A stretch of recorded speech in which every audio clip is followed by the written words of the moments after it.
In the world of shonen manga and anime, action is king. A property in this demographic can have top quality drama and amazing plot, but it will always fall short without spectacular action.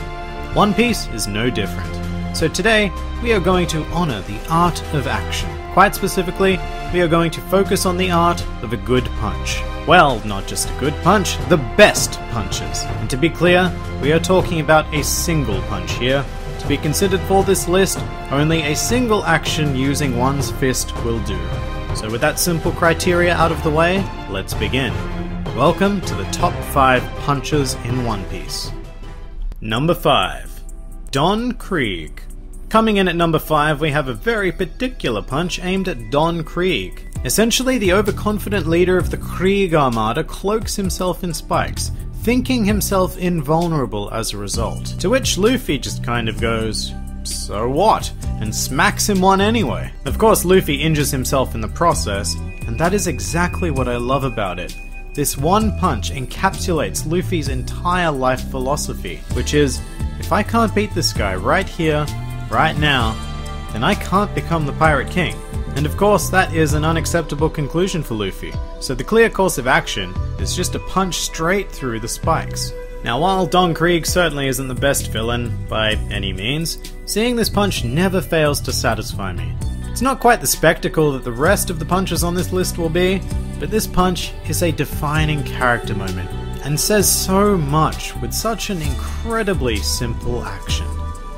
Number 4. Doflamingo, Redhawk. When I first read this in the manga, I legitimately cheered out loud. It was unexpected, it was powerful, and my god was it ever satisfying to see this particular enemy finally suffer a serious blow 600 or so chapters after his original introduction.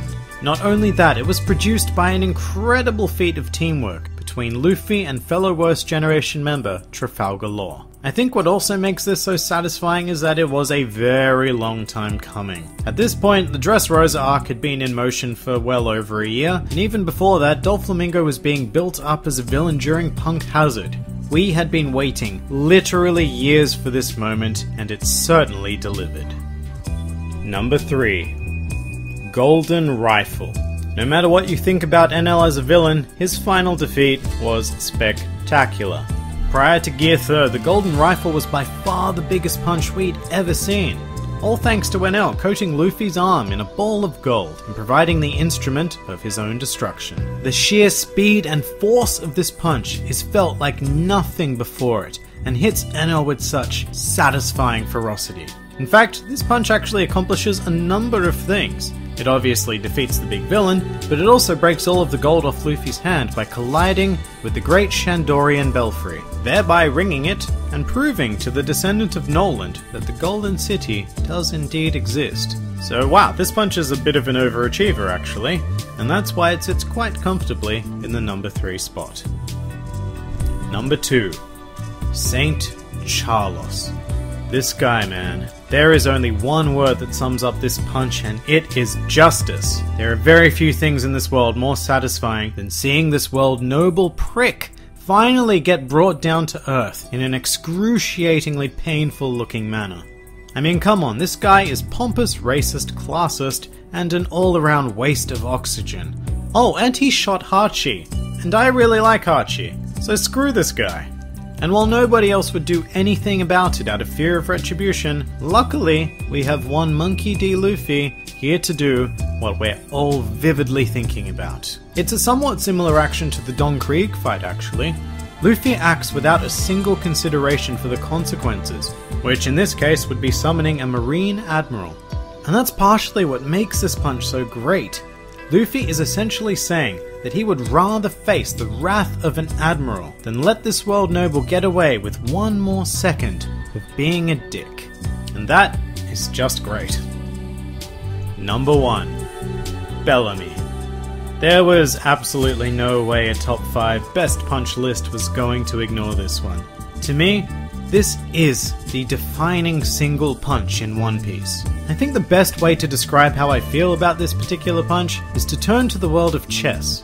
In chess, there is a concept known as immortal games, And while this has no official definition, it's generally accepted that they are games which showcase the absolute dominance of a world-renowned player against quite a significant opponent. This dominance also has a particularly inhuman feeling about it, signaling that the opponent's chances of winning were an impossibility from the very start. This punch right here is Luffy's immortal game. It is one of the finest fights in One Piece, despite only lasting a single and seemingly effortless punch. And the fist marks on Bellamy's face afterwards are a nice metaphor of Luffy's lasting impression on everyone who witnessed the battle. This isn't just the greatest punch in One Piece, but one of the greatest punches in all of storytelling. And that about does it for the top 5 punches in One Piece. If you enjoyed this video, then please feel free to like, favorite, or subscribe. And please do comment with your favourite punches, or any other attacks, whatever you feel like. This has been the Grand Line Review, and I'll see you next time.